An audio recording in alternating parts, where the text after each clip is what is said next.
the two vice presidential candidates.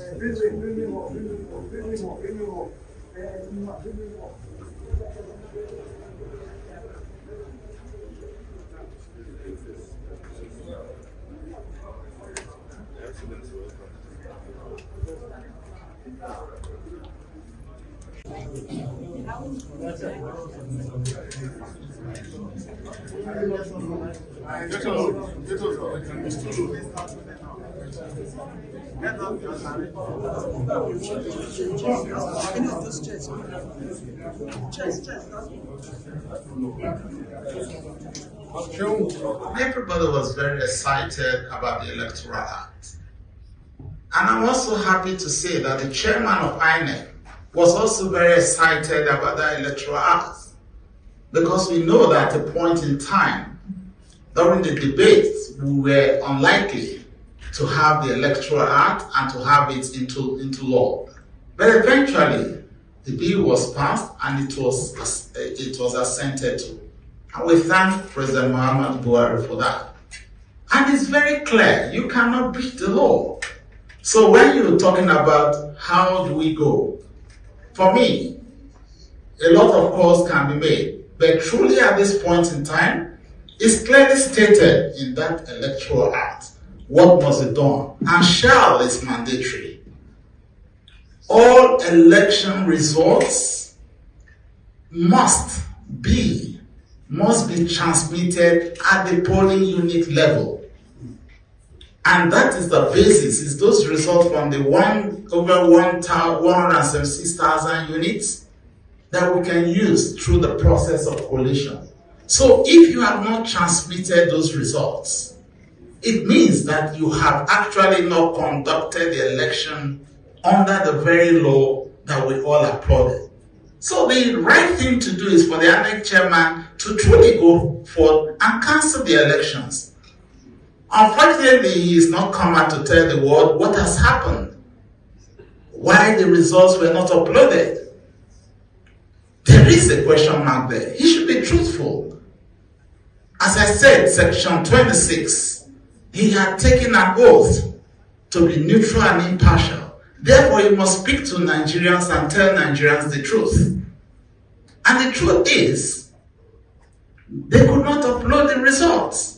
What happened in INEC? Why was it that they could not upload the results? So something is wrong. Something is wrong inside INEC. Either they have connived or their system is down. But they must tell us the truth. If the system was down and they knew it was down, they ought to have postponed the elections. If the system was not down and they did not allow the upload of the results from the units, it means that they have connived and they are no longer neutral and impartial. So under this condition, there is no moral justification for further collation of the results, because it is so expressly stated in that section, the section 64 at 4 and that is 64.4 at A and B. So clearly stated that if the polling unit results are not transmitted, it means truly that there is nothing to compare. So you cannot raise the hope of Nigerians. And I'm sure that we've seen that video where he spoke to Nigerians, because he was under challenge in November. And he spoke to Nigerians very clearly. And we're aware that he was under pressure at some point in time not to transmit results, and civil society and everybody gave voice to him to enable him stand firm. And now, just on the election day, they could not upload results.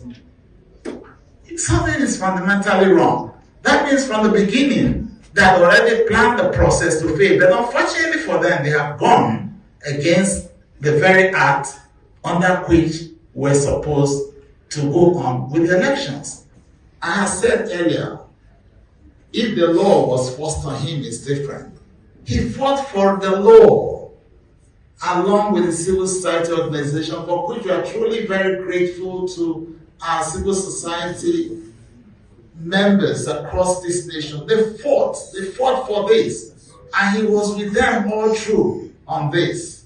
Correct. Why would you go through a fight And we now were all excited. Internationally, the global community was excited that this time we're going to have it right. He traveled overseas, even to Chatham House, to the United States, to speak about a credible election premised on the law that have been put forth. The same man who fought for the law is going against it. We are speaking out to the Nigerian people. We're speaking to all. They want to speak to the conscience of the INEC chairman. And I hope he hears us. Because dignity is important. No matter how much money you have, no matter what you think you are, until you are a man of integrity, having sworn to an oath, he's just but nothing. Thank you. So I just hope that he will save his name. It's already down, but he still has an opportunity to save that name by doing the right thing. I hereby adopt the submission of my brother, Governor Ifeanyi Okowa, Vice Presidential Candidate of the PDP.